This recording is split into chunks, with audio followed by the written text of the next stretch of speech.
Welcome, everyone, to this edition of Tea Time. I'm Jessie Beckett-Parr. I'm the Chief Program Officer for CCOF. And what that means is I get to steward our 501c3 foundation, which supports a vision of a world where organic is the norm. And we do so through a bunch of different means. We do so through grant making. We grant to students and farmers so that they can advance their studies in organic, so that they can transition to organic, and so that they can recover from hardship, and through technical assistance and education. So we provide one-on-one resources for farmers, in-depth technical assistance about how to get certified, how to stay certified, and then support when farmers are struggling. How do we get them resources from NRCS or from other agencies to really kind of provide a basket of support? And today we're going to talk a little bit about our organic transition program. So we have a 3-year program that supports farmers as they transition to organic. They are eligible in that program for grants of between $30,000 to $60,000, so $10,000 a year plus an additional acreage payment, technical assistance, and farmer to farmer mentorship. We currently have 48 farmers in that program across California, and to date, we've awarded nearly $1.5 million in organic transition grants directly to farmers. And this also complements our work with the Transition to Organic Partnership Program, which is a USDA funded program that CCOF is one of the leads of for the whole country. And we steward work from Hawaii to Texas. We have 7 states that we're responsible for, and we have over 50 partners that we are overseeing as they implement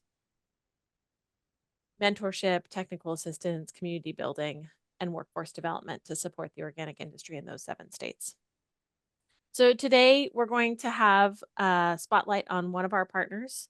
Nitricity is a leading donor for the CCOF Foundation, and they also have just an amazing and very cool product.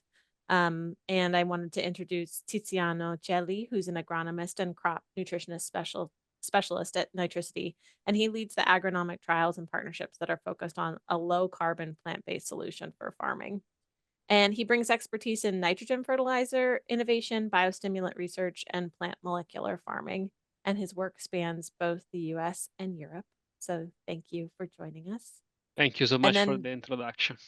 super. Yes, it's very good. I cut your bio down a little bit. So very long. So I Okay. hope I didn't skip anything that's important. Um, and then Melissa Parks is one of our organic transition grantees and farmers out there making it happen. Melissa grew up with her grandmother who was farming. Her grandma's still rocking it at 93, who she was practicing organic farming long before it became mainstream. Gotta look up to the elders. And inspired by that legacy, Melissa has built a thriving farm in Rio Lindo, California, which is just outside of Sacramento. She grows produce, flowers, herbs, raises chickens, and stewards 10 acres of this family land with care and intention. And today she supplies farmers markets, restaurants across Sacramento. And she recently completed CCOF's organic transition program. She's going to share a little bit about her experience as a farmer and how she made the decision to get certified organic. Hi. So, yes, hello. Thank you for joining us. And for those of you who joined us a little bit late, it was an invitation. You're welcome to put what type of tea you're drinking or what your morning, afternoon beverage is, depending on where in the world you are, into the chat. I'm drinking some mellow Earl Grey. I was up really late last night. I had a late flight in, so I am drinking some caffeine at 11:06 here in California. So like I said, the CCOF Foundation's Organic Transition Program supports farmers over those 3 years. And since launching in 2021 with a cohort of 12 farmers, we've expanded to 5 cohorts. We've served a total of 62 farmers statewide. And next year, we have plans to reach 75 farmers by the end of 2025. So the program is growing, and it's pretty rad to be in deep relationship and deep partnership with these folks as they make plans to really transition their whole business. Organic transition, yes, it's about the soil and it's about the biological aspects of it, but it also affects every part of your business when you choose to go organic. So I want to hear more from Melissa. I'm sure you do too. So Melissa, we'd love to have you tell us a little bit more about your farm and tell us why you farm organically. Tell us about the why. So like you said, my grandma purchased the land in the 70s and it wasn't ever farmed commercially. And so when we got the opportunity, we figured we'd start it kind of from scratch. I feed my children and my close friends, so knowing what they eat, knowing how they eat is important to me. So I always farmed organically. Um, but that was using organic pesticides, herbicides, and through that process, I've kind of weeded that out, trial and error, more error, learning Yeah. that it just doesn't work. And so now my version of farming organically is more of a moral based. I kind of think of the soil as the main crop rather than just taking from it. So because I want what it gives me, the crop is the main soil. Um, I also just believe that, what you put into it is what you're going to get. Feeding the soil has shown me nothing but like benefits of healthier crops. And also, I think the main benefit of it is crop rotation and crop companionship has shown me so much of how the where you plant, what you plant can prevent so many problems that you would use pesticides or herbicides, organic or not, for. So that's been a really fun experience of just kind of seeing where the land has taken me in that aspect of it, if that makes sense. That totally makes sense. Thank you for sharing. And what do you see as the biggest motivator for farmers to transition to organic? What holds people back? Like when you're talking to the farm community about your journey, what's I people's think reflection back to you? I think it's intimidating because it's not always clear cut on some of the rules, some of the financial parts. Having it being tiered to what you financially make made it a lot easier for me.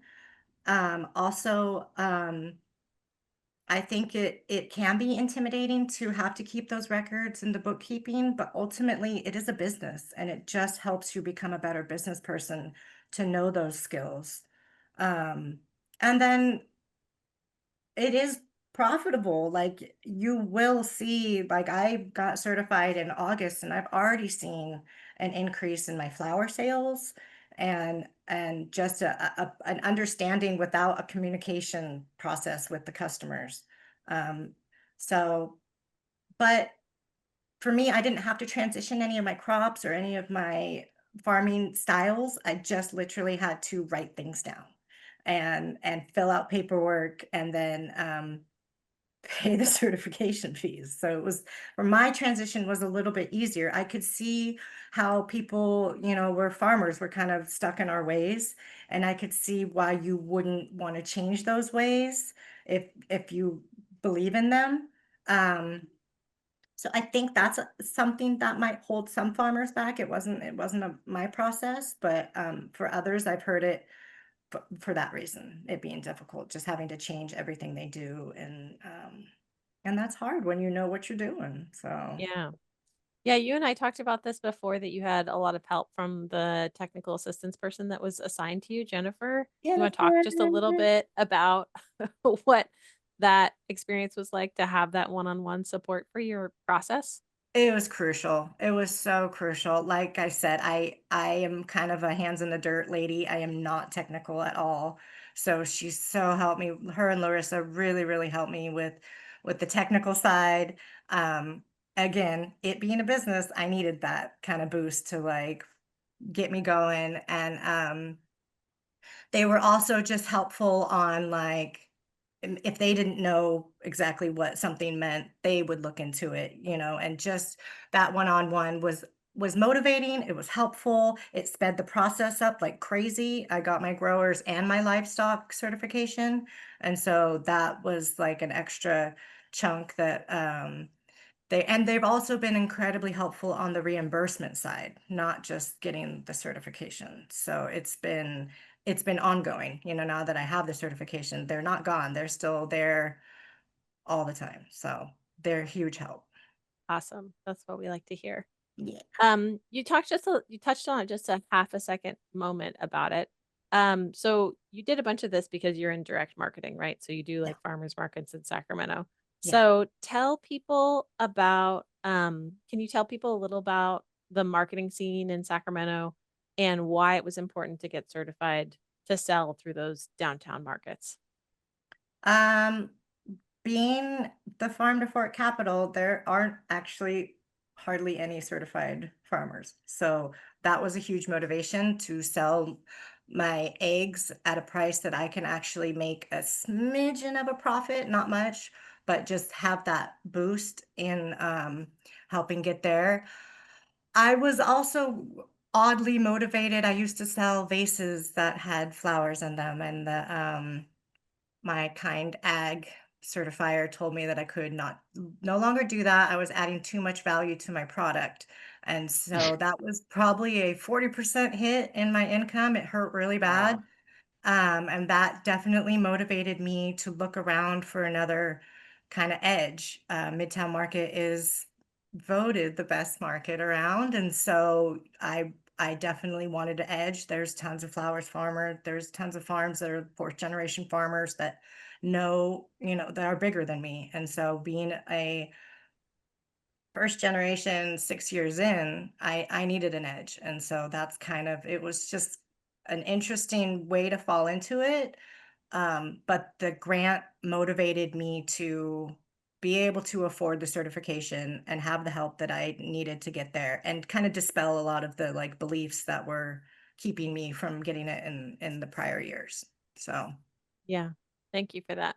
yeah, And when you say it was like the farmers market people or the ag commissioner wouldn't allow you to sell bases, it's fascinating. CDFA, but It's the California Department of Food and yeah, Agriculture. yeah, they're Full the final swallow. say in it, and it kind of depends on what ag certifier you get that day. And so I was doing it for 5 years, and so she just picked that day to do Ag that. inspector. Yep. CDFA ag inspector. Got it. Yep, yep, yep. Um, I wanted to expand on Linda's question, which was in the chat. So, what type of technical support did Jennifer provide, considering that you were using a lot of organic practices already? I know you changed some of your inputs. Like tell us what Jennifer and you worked on. Um, th God, what didn't she help me with? A lot of my OSPs and just getting it written down, like, when you do things on a daily basis, you're kinda just so used to it, and so putting it in writing form is tricky. I'm not technical and, like, so she kind of helped break it down into the ways that, like, made sense. Some of the rules were, like, pretty confusing at first. Like the bedding for the chicken was very, very specific, and then it kind of opened up into not being as specific. So that was kind of a big one that she helped me with. Um, just writing everything down. Honestly, like when I plant, when I harvest, crop rotation, um, just everything. Yeah, Yeah. I like getting my hands dirty. I don't like computers. So every computer aspect and I mean she came out to the farm and like we've created a bond that way. So she was really down and dirty with me with just setting aside the time and like writing it down. And so that was Yeah. Yeah, so, I respect the heck out of farmers because they have to do everything, right? You have to like do the growing management. You have to see 3 seasons ahead. You have to manage your crop rotations, right? yeah, You're doing all of your soil building and whatnot. And then yeah, you also have to document everything you're doing. yeah, And then you also have to be a business person, right? You have to figure out what CDFA allows you to do or not do at the downtown market. yeah, So you have to be really good at growing. You have to be really good at tracking. You have to be really yeah, good at selling, yeah, and I just have compassion. Like, I'm not good at all of those things. You know what me I mean? neither. Like, and it's really helpful to have support where you need it. So we have other farmers that are straight conventional, and what they really need is agronomic support, right? A Yeah, bunch of farmers in this program are not growing using certified organic methods to begin with. And yeah, so the path that we walk with those farmers is really different from the path that we walked with you. yeah, Um, we do have farmers that are in your bucket of wow, if you could just really help me figure out how to say everything that I'm doing and Yeah. document it in a way that makes sense for the certification, that's like the highest and best use of your time. So we really work individually with folks, just like you would in like a customer service orientation, about supporting people where their needs most are. Yeah. And that includes like accessing Natural Resource Conservation Service, NRCS, support for farmers are like, I could really use support with this other thing on my farm aside from what this grant can pay for. Can you help me access other resources? We're like, yes, absolutely. Let's walk together down this path and figure out what's the highest and best use of our time in supporting people. Um, I'm curious, just because you're kind of dyed in the wool, what are the benefits that you see of your organic ecosystem management? Like a lot of people support this. There's various reasons that folks support this grant fund, but a lot of it is for that, deep ecological management that organic brings to the earth, whether that be climate change or amelioration or water health or ecosystem services. Like tell us a little bit about your farm and, how you see it blossoming under organic care. So I grow 100% seasonally. I don't have any season extenders. I don't have greenhouses quite yet. So I really have to lean into what I'm, 9B and 9B during the summertime. I can't really grow lettuce very well yet, and so I don't mess with that too much. And I think that kind of helps detour some of the bugs, some of the problems that would come with pushing those limits a little bit. Um, like I said, I've been on this land farming for 6 years now. In the beginning, it was a barren field. So I've planted a lot of thyme and marigolds and tansy and just a ton of crops that either bring in the good bugs or deter the bad bugs. And then I also use a lot of crop rotation with beans and peas and nitrogen fixers. And those things, I mean, I have good soil and I'm very grateful. And I do not try and like hide that I don't. It's Sacramento, so I'm lucky. But I have seen the soil in those short years turn. And I've seen the need for less fertilizer when you use nitrogen fixers and things like that. And so I've seen the difference in that short period of time. I've also, You can't say Oh, that. there is somebody who's not muted, and I don't know who it is. Somebody else Tried needs to a mute you. hoodie and sign that says she doesn't even go here. Genevieve, Yes. can you so hear us? there's that. There we go. I'm muting her. I got Okay. her. Don't worry. Okay. Yeah. So You I've have the just in power. a short period of time, I've seen the difference. I've seen, I grow a lot of cucumbers, and squash. And so I've through a lot of air, put them really close together. And I don't do that now. I have huge rows of the other herbs, to deter the cucumber beetles. I also don't freak out when there's a couple cucumber beetles or bad bugs. I think there's a difference between having them and then having an infestation of them. And so I feel like I just kind of try and ride with nature and I try not to fight her because she will win no matter what. And so just kind of going with the flow of that and watching the change has been really cool. Awesome. So good. Thank you. Um, so there's these two parts of it, right? There's the program, there's like the technical assistance aspect that we talked a little bit, and then there's the grant funding, right? So we did provide you with grant funding, and Mhm. your grant was funded through the California Department of Food and Agriculture. So the CDFA has invested in this program, and they've been a little complicated to dance with. I want to acknowledge that it's the first time that they were investing in organic transition, and we've really been kind of walking with them to figure out how to best support CDFA success in supporting small farmers like yourself. What did you spend the CDFA grant money on? What did you spend the grant money on? So my main expenditure is going to be seeds, chicken food, compost, and then getting the certification, the inspection fee and everything. It's been one how like motivated me to get the certification in the first place because I'm not really at a high profit income right now. Everything I do goes back into the land right now.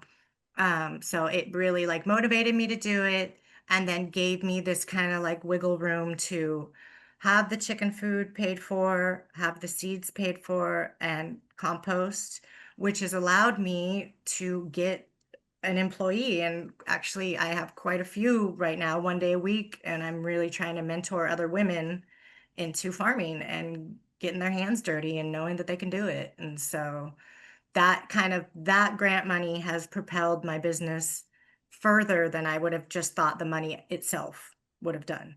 So it's been huge. And then knowing that I'll have it for the next 2 years and the extra acreage money that I haven't touched, I do want to like use that as a like an investment crop kind of a thing.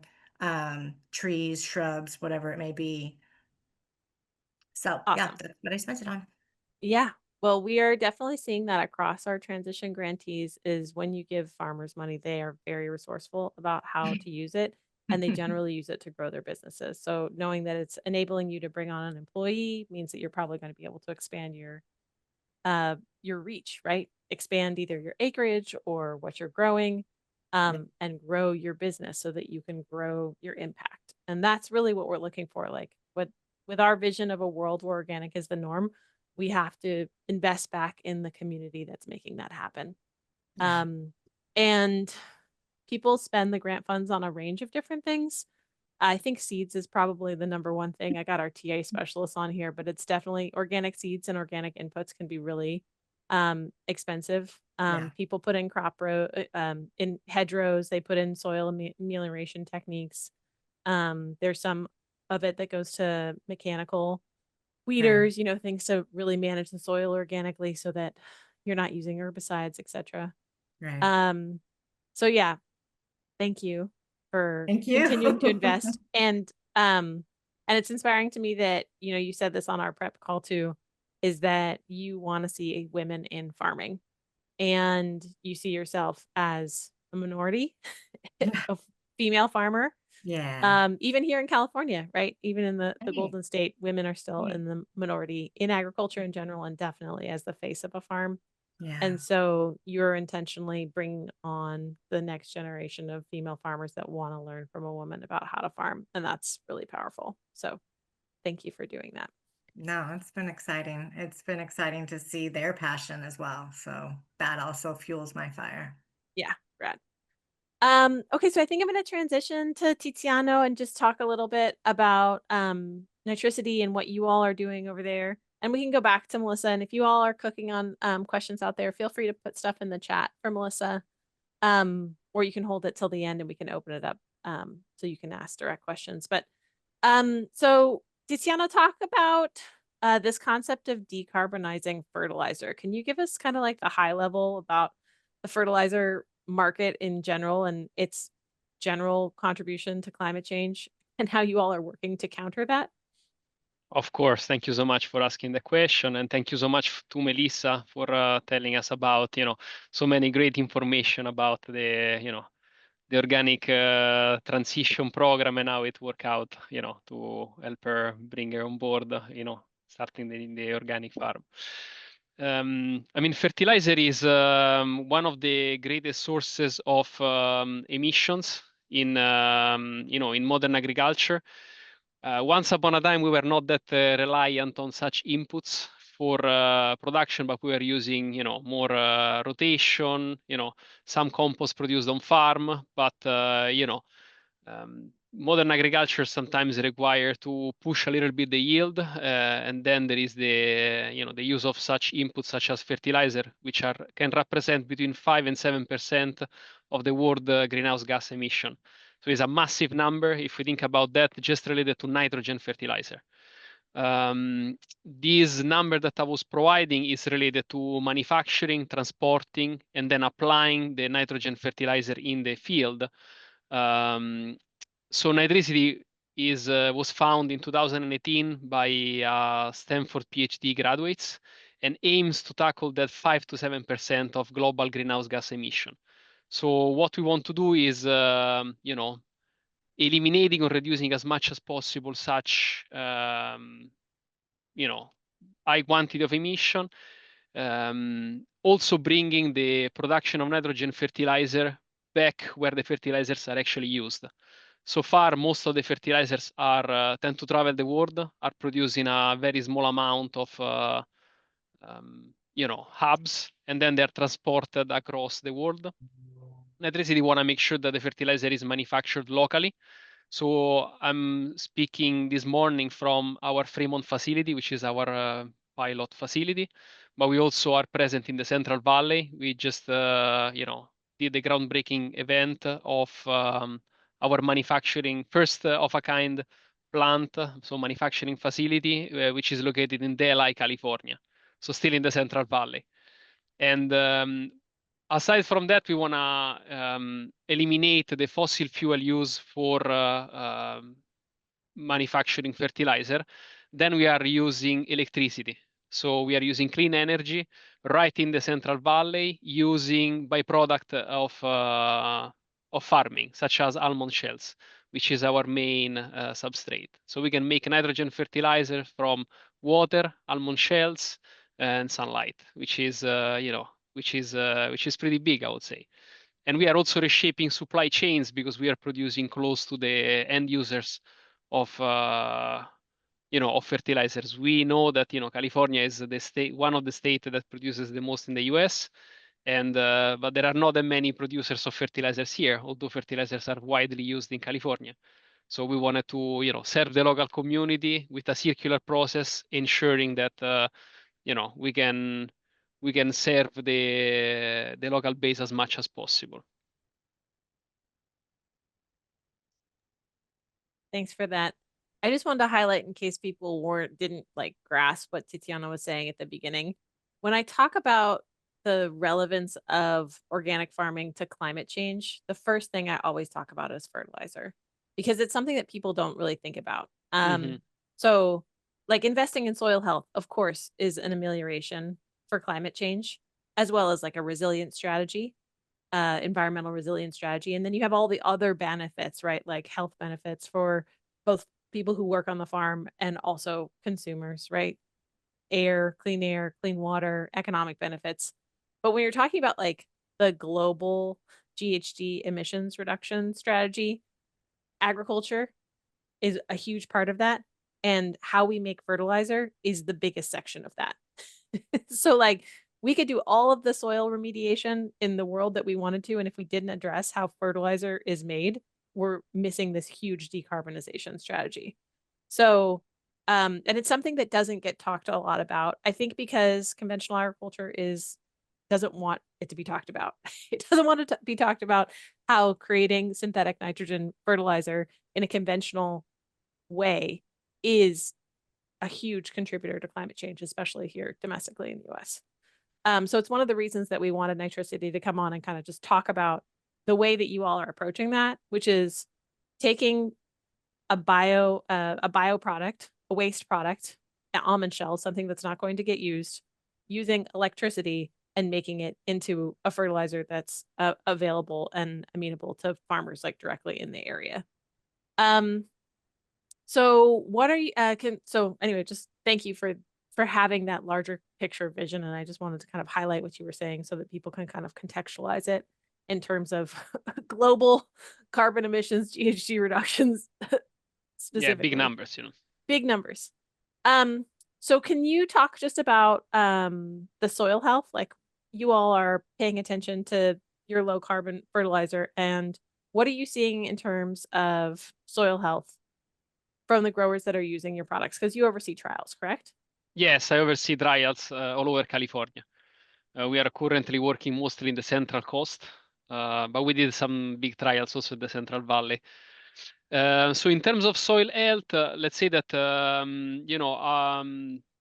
let's start from the fact that our product, oftentimes enter into the season. So once the plants are already transplanted and cover nitrogen fertilization in the season, what we have seen is that generally speaking, there is promotion of plant growth, which then automatically is reflected not just on the surface, which is what we see, but also above ground. So, the roots oftentimes for most crops are staying into the soil. So we are directly bringing carbon back into the soil by promoting root zone and for instance, part of the plant that are not yielded, right? So whatever thing is left in the soil, we can, by promoting plant growth, we can promote also that carbon sink back into the soil. And also we can, thanks to our nitrate-based fertilizer, we can slow down the breakdown of organic matter, because you know that in order to have ready-to-use nitrogen, we oftentimes start from organic matter, which then mineralize. During this process, we are losing organic matter directly. Of course, also depending on soil preparation techniques, the amount of irrigation, and a lot of other variable. But in order, once you start having mineralization of soil organic matter, you have automatically a decrease in soil organic matter. And with our nitrate fertilizer, we can prevent that soil organic matter breakdown, thus preventing direct use of soil organic matter. Right. Yeah. So those, for folks who haven't studied agronomy, soil organic matter are, the aggregates inside of soil that hold onto nutrients, and it's living, and it's also an aggregate structure. Mm-hmm. And so one of the whole goals in organic farming is to make sure that that's the soil organic matter. They even have an acronym, use SOM, stay intact and increase over time. And when you use certain types of inputs, you can damage that structure depending on what the nitrogen ratios are and the ways that those inputs are applied and how often they're applied. And so just looking at the benefits to soil health from what are you applying and how it's applied, sounds like it's really part of Nitricity's goal, right? Is It to make is. sure that even if you are going to be using an off-farm input, which not everybody does, that you're using one that doesn't hurt the soil long term. It helps the soil. It remediates what's happening there. Correct. I mean, as Melissa was saying before, the soil health is the major, the pivotal factor that then, directly influence the outcome of the farm, both environmentally and economically. So, making sure that we can preserve soil organic matter, it's something that is really important to us. And we want to promote long-term storage of carbon into the soil to also partially have benefits from farming that are, environmental. Yes, absolutely. And I just want to, I think it's something that we take it for granted in the organic farming space that people are paying attention to this. But it's just now within the last like 5 years, 10 years that the agricultural scene in the United States generally is paying attention to things like soil aggregate structure and soil organic matter. About 15, nope, more than that, 20 years ago, I made a film on soil. I got to travel to 4 different continents interviewing farmers and soil scientists about their practices and how best to care for the soil. And it really did come down to these basic things that we're talking about. Biological health, right? So it's better living through biology, not better living through chemistry. Mm-hmm. How do you figure out, like Melissa was saying, how do you figure out how to feed the soil so that it can feed the plant? And 50 years ago in the United States, almost every single agronomy program at every university was teaching that the soil is just something that holds the plant up. And some agronomy departments in the US are still saying that. So like you have not just farmers, but extension agents and input salespeople out there, treating the soil as if it's just a structure that holds things up. All right, so we've got an iPhone question coming in. Does Nitricity still use plasma to make nitrogen? And your almond tea uses 270 gallons per acre. We've got a very technical question, and you might know what this is about. Tiziano. Yeah, sure. In terms of the plasma, no, we no longer use plasma. We change our technology to manufacture the nitrogen. So it's a proprietary process, but we eat almond shells at very high temperature, and that's how we get our fertilizer. And then your almond tea uses 270 gallons per acre. I would say it depends on the commodity that you are working on. There are commodities that require more or less. So I would say it's the 270 gallons an acre. It's seems like a very precise number. I'm not sure where that come from, but I would say it's dependent from different commodities. Thank you for that. You're welcome. All right. I wanted to go so back to Melissa. I'm curious just about, you talked about using compost and manure. Like, what type of inputs do you use on your farm? I'm kind of a weirdo and I've not used a lot of amendments. I in the past would use a lot of kelp and well, I do use feathers. I use my chicken's feathers, so I guess that's feather meal. But that's kind of on areas that I'm not farming yet and then get to. But I just use a lot of compost. So every time I plant a crop, I give it a good 3 to 4 inches of compost. Um, if they're in, especially depending on the soil, I mean the crop rotation, if it's a fruit, heavy feeders like brassicas and things like that, they get a lot. If it were, I kind of plan the areas that had the peas, that had the beans, and then I'll try and plant those heavy feeders in that area to avoid having to use more compost. But yeah, I don't use any other fertilizers or anything else. I know that's kind of weird maybe, but it works for me. I don't think it's weird. Mm. I mean, that's the thing about organic farming is that the standards were developed so that people Mhm. in any part of the US could use it. People with really sandy soil who need more amendments, people with really thick, loamy soil like you have who need less. Yeah. And for anybody who studied soil, there's many different types of soil and you need to do different things to the different types of soil. Like if you have more sand in it, you have to add more organic matter. If you have something high in organic matter that doesn't have drainage, you need to figure out how to fluff it up, Yeah. right? Yeah. So there's this balance, a biological balance, but also like a structural balance. Jesse? Yes. Mhm. Yeah. Question? Oh yes, Qu- bring it on. Can you Question for hi Melissa. Jesse, yeah. Mhm. Yeah, Melissa, you stated that every year you would add compost Yeah. to your soil. Do Yeah. you ever get soil samples to kind of help you out making that decision? Yeah, I have. Because of I have an NRCS grant, and so they kind of want a basic soil. I have kind of a basic soil test that I go off of. And then I've Mm-hmm. also recently been really lucky, and UC Davis did a tomato study and came out and did like a crazy in-depth soil sample. But I don't do ones like individual rows. I kind of Right, yeah. I kind of gauge, honestly. I'll look at the soil, I'll see how much it's retaining the water, or if it's not. I broad fork a lot. Mm-hmm. And I do that. I'll broad fork and then add the compost to it. So it goes down pretty deep. Um, but yeah, so yes and no. Does that answer the question? Well, yeah. I was just saying you look like you automatically did it every year. And my question was going to be, how is it that you make that determination?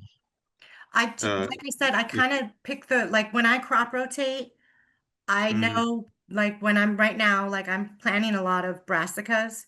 So I've planted those in rows that have had usually beans, peas earlier. So peas I'll Mm-hmm. kind of plant early in the year. They don't go past June for me usually. And so that's where I'll plant my cucumbers. Okay. So I'm honestly not crazy technical like about that kind of stuff. I do just gauge it on the health of the plant, the look of the soil, the water retention. Um, I have kind of a clay loomy Mm-hmm. soil, so it holds it pretty well. Mhm. Okay. Okay. Jesse, do you want to you introduce yourself before most people jumped on, but Jesse Bowie runs Old Brook Organics, which is a CCOF certified farm in Mississippi. Do you want to talk just a minute about how you're treating your soil down there? What type of amendments are you using? Well, again, I normally like to get a soil sample to kind of see where I am across the board, and if I'm ready to, if I'm choosing squash or whatever that crop is, to just get an idea of the status of my of the soil. So, but my big thing is at the end of the year, cutting that crop back under for the organic material. I guess that's what I was getting to that. That's the best way to do it, especially if you haven't had any pest infestation. Cut that crop under, and that increases your soil fertility when you do that. And what was the other part of your question? That was it. I just love hearing you talk. Every time you talk, I learn something. So I'm like, can you? Hi, Jesse. So glad you're on this call. Okay, thank you. All right. So Jesse kicked us off. We can open it up to the audience for questions. There's additional questions for either Tiziano or for Melissa. And I think there's a long chat going back and forth about 270 gallons and what that looks like. Yes. And what it is, depending on the type of orchard. That was a really good tip, Jesse. Thank you. There was a question for you. You know what? Go ahead, Jesse. There's one other thing I want to mention for Melissa. The beauty of becoming certified organic is that it makes you write all that stuff down.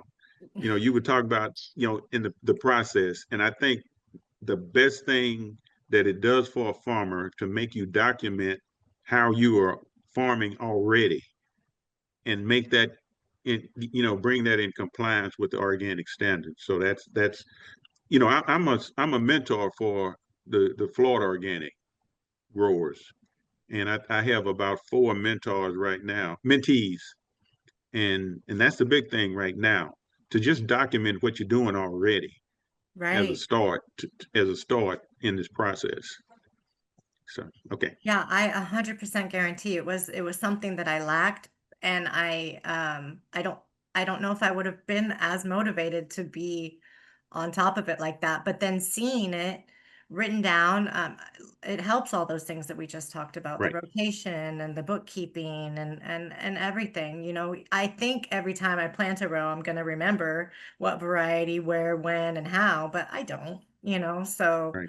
it was a great thing. Absolutely. Mhm. Jesse, I'm so glad that you're mentoring people through the Transition to Organic Partnership Program. I'd love to pull Molly Nakahara on to just kind of give an overview. So Molly runs the mentorship program for CCOF. Like I said, we're responsible for Hawaii all the way to Texas. So there's 7 big states, huge geographic area. And it's just been such a privilege to be able to pay wise farmers like yourself, Jesse, to be able to mentor the next generation of folks kind of coming up through that. Molly, do you want to say anything about that mentorship program? Sure. Hi, everyone. Thank you for being here. Thank you, especially Melissa and Jesse, the farmers, for taking time out of your day. It's great to hear from you. Yeah, the mentorship program is really picking up speed. It's been sort of happening for a couple years now, and what we're seeing is that there's just sort of an endless need to strengthen these existing networks that already exist out there in the farming community. And so the top mentorship program aims to connect experienced organic producers, folks like Jesse, who have a long history of managing organic production, but also organic certification. Connect them with farmers who are new to organic, so transitioning into organic production or in their first couple years of organic, because that's also a really important sort of point of how do you make sure you're prepping for your inspection every year, maintaining the right records, sort of getting up to speed with what's happening. And so people have been applying across, the state, and I run the program here in California, but like Jesse said, support our partners who are running it in a lot of the states in the West. And this program is happening through the top program. This is happening across the country. And we've had a lot of success. I just saw that another mentee in the program certified organic. So I think just having, for farmers who maybe don't have access to sort of one-on-one technical support, mentorship can fill that as well. Like somebody to call, someone to help you answer, questions in real time, problem solve in real time, give you examples of record keeping strategies, be there for sort of both technical support, but also, the moral support that we all need out here in the fields. And mentorship is really filling that void. And so right now we've got a lot of it happening across the state. We're even supporting small scale handlers like food hubs. We're supporting through the mentorship program because that's a tricky space as well. But that middle of the supply chain for organic is so important. So we want to make sure there's a lot of certified organic facilities that can work with small producers. And yeah, I hear from both mentees and mentors just how sort of gratifying it is to be able to like have personal connection combined with technical support. So like, I think as evidenced here, especially with Melissa and Jennifer as well, like that personal piece is so important. You can get online and read all the sort of info sheets that are out there, but just having a human connection to help you and to support each other really matters. And that's what the mentorship program really focuses on. Happy to take questions. Thanks for that, Molly. Yeah, there's been some really good stories that our marketing team has put out in the e-newsletter. If you get our e-newsletter, you can read. There's been a bunch of really lovely mentorship kind of details about how people are making best use of that program. And again, that's funded through the Transition to Organic Partnership Program, which is a USDA program that's sunsetting at the end of 2026. So while we are looking for replacement funding for that, it's been a pretty huge investment from the USDA in that mentorship structure and in the organizations like CCOF that have been leading it. So we'll see if we can manifest another funding source for it. It's been super powerful to have people like Jesse who have been farming for decades be able to kind of bring up the next generation and support people one-on-one. Other questions? Oh, Sarah had in the chat, how many acres are you currently farming, Melissa? She's like, wait, did I miss this at the beginning? I have 10, but I'd like to say 4. But like I said, this is the first year I've had employees, so I've been doing it all myself, and I kind of maxed out pretty hardcore on 3. But the chickens take up almost one-ish themselves. So yeah, I guess I'd like to say 4, but I don't know. It's about that. Whenever I talk to farmers, they always minimize what they're doing. Yes. And if you're talking broad forks, you're talking about serious labor. It's a good workout. I've really thought of opening like a gym as well and like charging people to come out and broad fork for me. Oh, I can see it. Absolutely. I'm Yeah. all about functional exercise. So good. There's CrossFit. We could do farm fit. Oh yeah. Broad forking. Can you describe what broad forking looks like, Melissa? It's like a big, huge 3-tine, 4-tine, depending on your broad fork, and then you have handles, and you basically put your weight into it. I don't go hard. I kind of just burp the soil. I don't completely pull it all the way up, depending on if it's a new area or not. And so, yeah, you're putting those tines down into the soil and you're bringing it up, and that's what I call burping. So like the soil kind of gets a big breath, and then all of your compost or whatever it may be and just the microbes and everything gets a nice mixture, a deep breath, but they're not disturbed. They're not turned over. They're not, they're still able to kind of do their own thing. It also helps when you're planting crops into it to give it some root room, and it helps the water kind of get in there. Yeah, that is broad forking. It's awesome. There's a big chat going on the side. Somebody came up with a name for your new fitness business. It's called Farm Fit. I'm sure there's people in Sacramento that will pay you to do this. Like they'll be like, yes, I want an arm workout outside with your bees. And it is a really good arm workout, and then you get wheelbarrowing for the compost, and you get the lower body going. So full body. Yeah, whole body workout. Brilliant. I follow Melissa on Instagram, and the other day I saw her with the broad fork and I was like, "What? Do you broad fork all your beds?" Like I didn't not know this, even though I Yeah. helped her with the inspection. I was just so amazed because I was like, that is an intense workout. So thank you, Melissa, for your passion. Thanks, Jennifer. Yeah, it's a good, and honestly, it's like once the soil's kind of worked a little bit, it's not that hard. Maybe my muscles are just getting used to it, but Jesse, do you broad fork? How do you feel about that? Oh, we do have a broad fork. Yeah. Yeah. Well, Company seat. Oh, me. Him. we kind of, which Jesse? No, there's two of Either. us. It's fine. This is Any the of them. problem with being named Jesse. But if we're clearly talking about you, who's a farmer. I happen to betray that I'm also farming something, but that's not what the intention here was. Jesse Bowie, the farmer. You tell us about it. Well, we getting into no-till and all that stuff. I'm a real farmer. so I got a 6 foot land pride tiller. So I mean, I really till, not the little, I turn it over. So that's kind of the answer to what I do.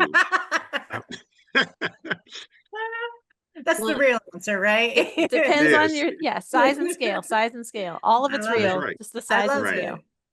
it. I was curious, Melissa. Hi, this is Adrian. I'm from the CCOF Foundation too, the program director. I'm so glad to hear that so many parts of this program have supported you, and we're so proud of like the work that you do. And I was a farmer a long time ago, but like Jesse, not on my day-to-day anymore. I was curious about your chickens because there's such not only, other souls on the farm with you that I'm sure contribute to the joy of the difficult work, but are they going around your farm too, and you're incorporating them, rotating them through the farm, or how do you, are they playing No. around? Are you playing with them in that regard, integrating them into the rotation, or not at this point? No, not at this point. I don't have the infrastructure to do that quite yet. They have a huge outdoor area, like I said, almost an acre. Half of that is netted from way above because we do have hawks. And then they have a good chunk of the barn. They roost naturally. Their area is pretty, like I try and there's a lot of like native plants and things like that. And then just with the season comes the pasture. So no, they're not in the farm area. I would like to have them part of it ish, but I also kind of like their side, their area. And then because it's kind of split in half, I can pasture the side, close it off, wait for it to grow again, and then they have a completely other half acre to use in the meantime, because most of you probably know, like they will demolish a pasture pretty damn quick. So they're managed in a very friendly way. Yeah, yeah. They're so they can be really helpful. But yeah, it adds a whole nother level of complexity. It's lovely that they have such a giant space. Are they so you're rotating them in their space as like seasonally or within the season, actually, like every couple of weeks or months? It's seasonally. Yeah. Yeah, they the plants that come up in their area are pretty hardy, and so it'll take them a quick second to go through probably half an acre, and then that gets closed off. And then by the time they're probably, I would consider it pretty non-pastury, they're given all the produce from the farm. So it kind of like Nice. supplements the fresh grass pasture-esque part of it. They get tons of cucumbers and Wow. greens and all that kind of stuff. So because we're in Beautiful, Sacramento too, beautiful. it's like it gets really hot. And so that's another reason I can't just let them out in the elements. There's misters, there's shade, there's a whole system that kicks in around, June. And then that's where the extra produce comes in. My soil doesn't grow great melons, but I grow them for the chickens. And so when it's really hot, that's what they get. Beautiful. Thanks so much. Those are some awesome lucky chickens. Lucky chickens. love There they are. You love Very them, spoiled, yes. It's good. That's like what chicken life should be. Like grass when there's grass and melons when there's no melon, when Yeah. there's no grass. They don't mind Um, if they're not very sweet. It's all good. All right. Well, we just have a couple of minutes here, and I just want to be respectful of your all's time and say thank you for making the time today to have a conversation. And thank you from both sides. Nitricity, you help support work like this, so thank you for supporting the work at the foundation, supporting people going organic and farmers being successful. And Melissa, thank you for the adventure of the heart that farming is. It's pretty wild to make it your day job. And we heard from Jesse as well, who's been doing it for a long time. I'm grateful every day that we get to work here at CCOF to support people like you and doing your best work. Thanks. And oh yeah, Melissa, your farm name and your Instagram, because it's so cute. It's Ladyhawke with an E. It's not after the movie. Like the It was movie. Yeah, I was gonna it's a cool movie, but it was just a nickname for my husband. And so that's the evolution of this farm. It just traveled from being a stay-at-home mom into being a crazy farmer. So Ladyhawke Farm, and then Instagram is Melissa at Ladyhawke Farm, I think, or just Ladyhawke Farm. I don't know. But yeah, Instagram's fun. It's silly. It's a good way to, I don't know, get your product out there. And I'm really stoked to hear that you guys are watching it because it's silly. It's good. We all need some lighthearted things. The world can get a little bit heavy, so Yeah. definitely be looking out for your beautiful flowers. Aw, thanks. All right. Thanks everybody for joining today. Super appreciate the time. And yeah, we'll see you next time.